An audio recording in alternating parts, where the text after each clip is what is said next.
Bismillahirrahmanirrahim. Assalamualaikum warahmatullahi wabarakatuh. Perkenalkan, nama saya Muhammad Lutfi dengan NIM 608001200038 kelas B. Pada kesempatan ini saya akan menjelaskan bentuk-bentuk pemusnahan atau pembuangan air sampah untuk memenuhi tugas mata kuliah Prasarana Wilayah dan Kota oleh dosen pengampu Ian Awaludin STMT. Adapun pengelolaan sampah adalah semua kegiatan yang dilakukan dalam menangani sampah sejak dikumpulkan sampai dengan pembuangan air. Secara garis besar, kegiatan di dalam pengelolaan sampah meliputi pengalihan timbulan sampah, pengumpulan sampah, transfer dan transport, pengolahan dan pembuangan air menurut Yudi pada tahun 2009. Menurut pasal 20 dan pasal 22 Undang-Undang Nomor 18 Tahun 2028 tentang pengolahan sampah, terdapat dua kelompok utama pengelolaan sampah, yaitu pengelolaan sampah atau waste minimization yang terdiri dari pembatasan terjadinya sampah R1, guna ulang atau R2, dan daur ulang R3. Penanganan sampah atau waste handling yang terdiri dari pemilahan dalam bentuk pengelompokan dan pemisahan sampah sesuai dengan jenis, jumlah, dan atau sifat sampah. Pengumpulan dalam bentuk pengambilan dan pemilahan sampah dari sumber sampah ke tempat penampungan sementara atau tempat pengolahan sampah terpadu. Pengangkutan dalam bentuk membawa sampah dari sumber dan atau dari tempat penampungan sampah sementara atau dari tempat pengolahan sampah terpadu menuju ke tempat pemrosesan akhir. Pengolahan dalam bentuk mengubah karakteristik, komposisi, dan jumlah sampah.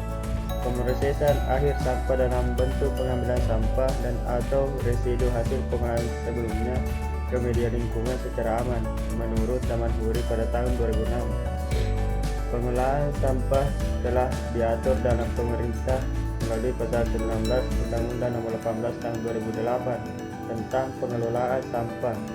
Pemerintah melalui undang-undang tersebut memberi ruang yang cukup banyak bagi pemerintah provinsi, kabupaten, kota untuk merencanakan dan mengelola sampah dalam kawasannya.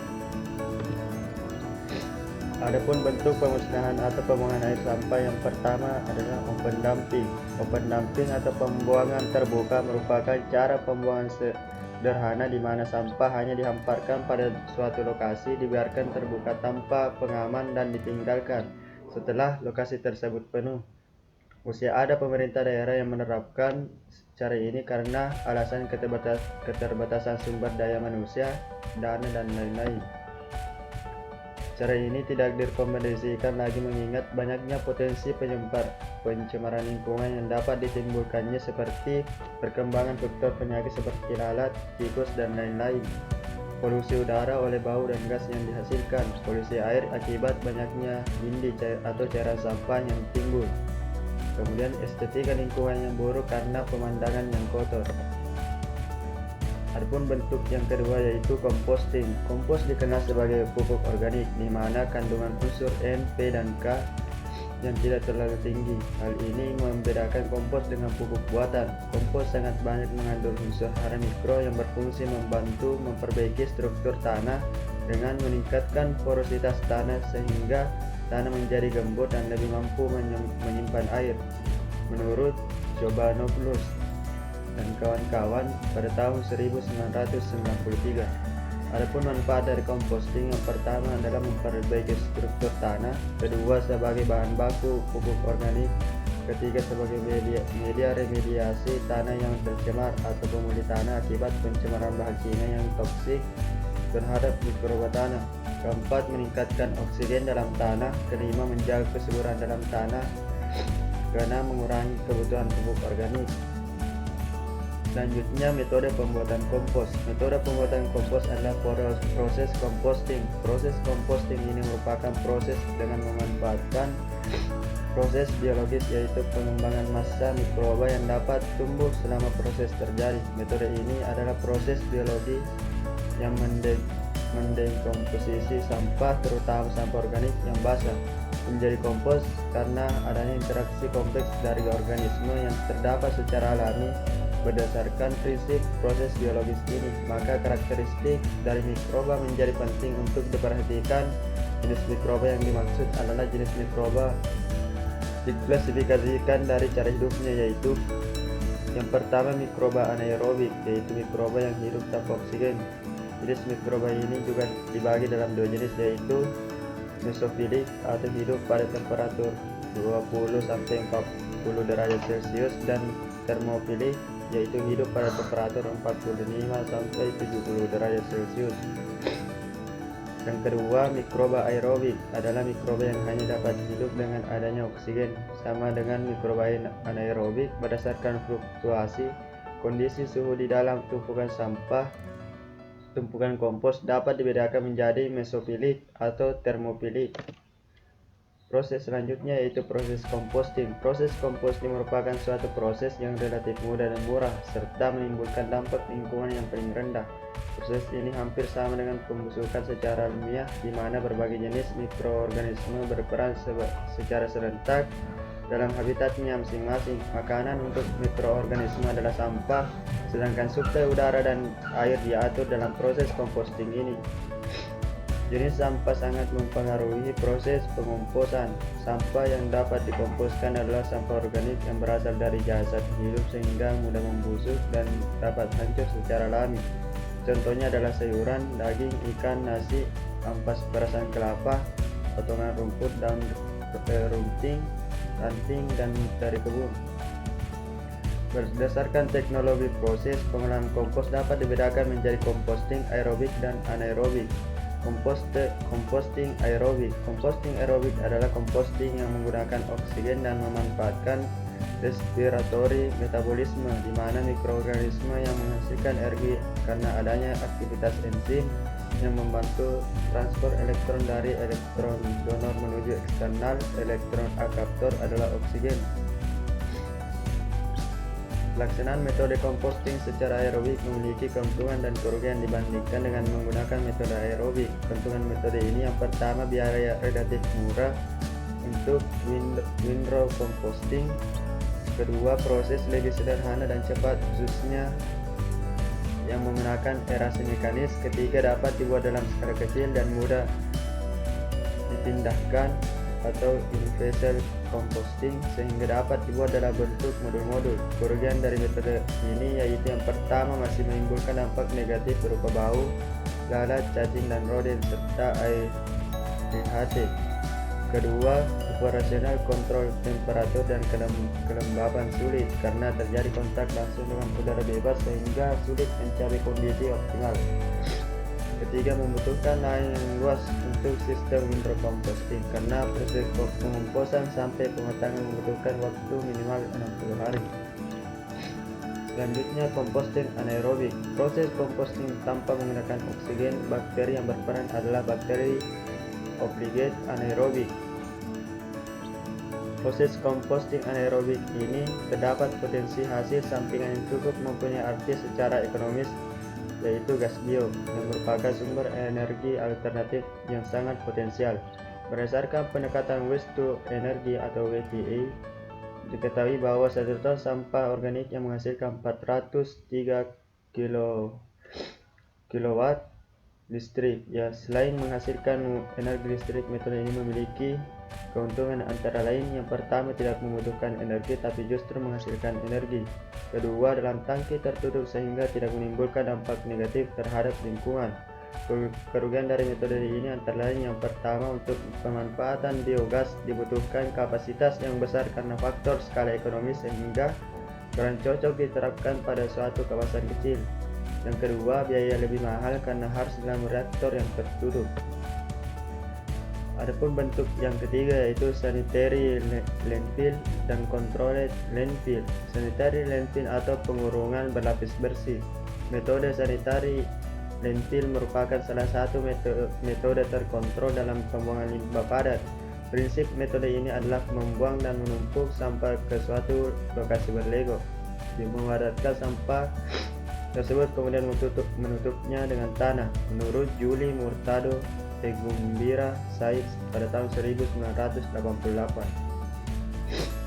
Sistem sanitary landfill merupakan suatu cara pembuangan atau pemusnahan sampah yang dilakukan dengan meratakan dan mengeratkan sampah yang dibuang serta menutupnya dengan lapisan tanah setiap akhir dari operasi, sehingga setelah operasi berakhir tidak terlihat adanya timbunan sampah dan akan meniadakan kekurangan yang ada pada sistem open dumping yang ditingkatkan.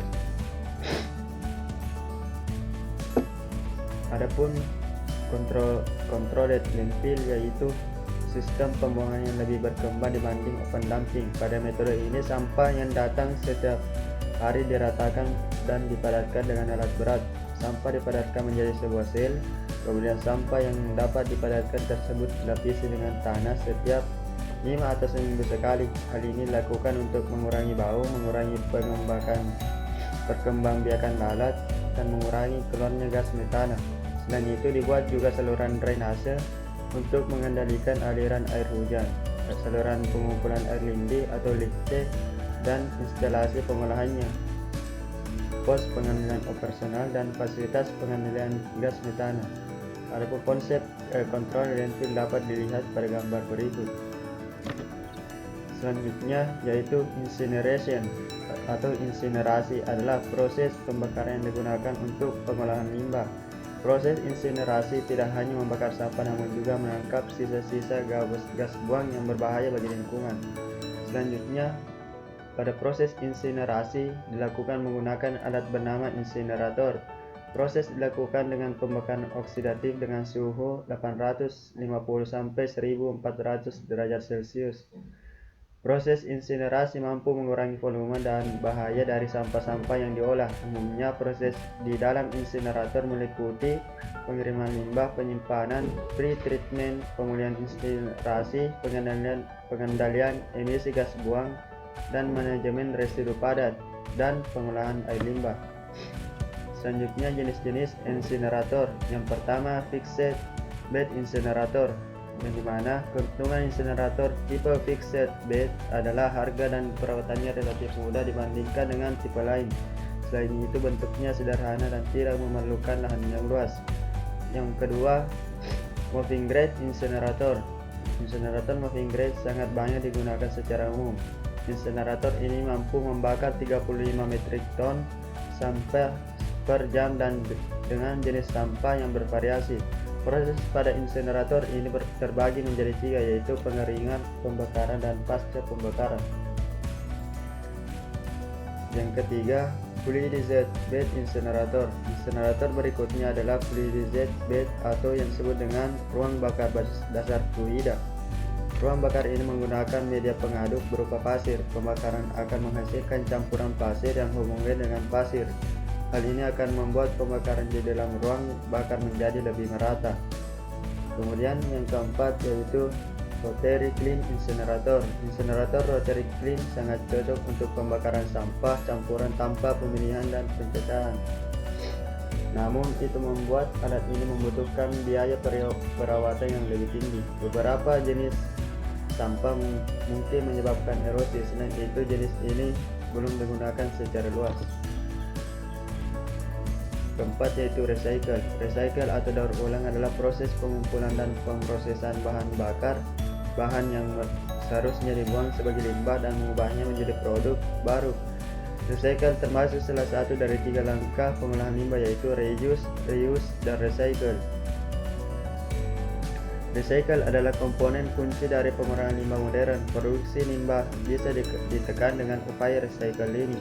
Recycle bertujuan untuk kelestarian lingkungan. Hasil dari recycle juga bisa berguna bagi kehidupan sehari-hari.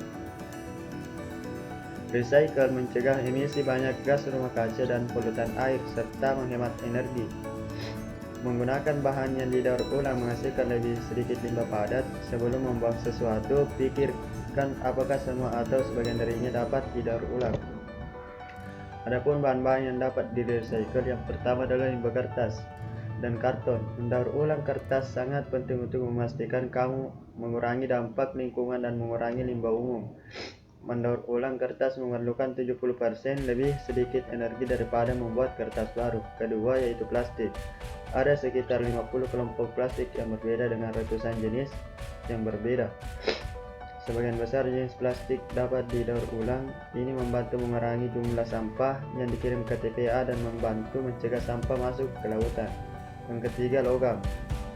Semua nilai logam non-ferrous dan ferrous dapat didaur ulang untuk digunakan di masa mendatang. Mendaur ulang satu kali minuman aluminium saja dapat menghemat energi yang cukup untuk menyalakan televisi sekitar 3 jam.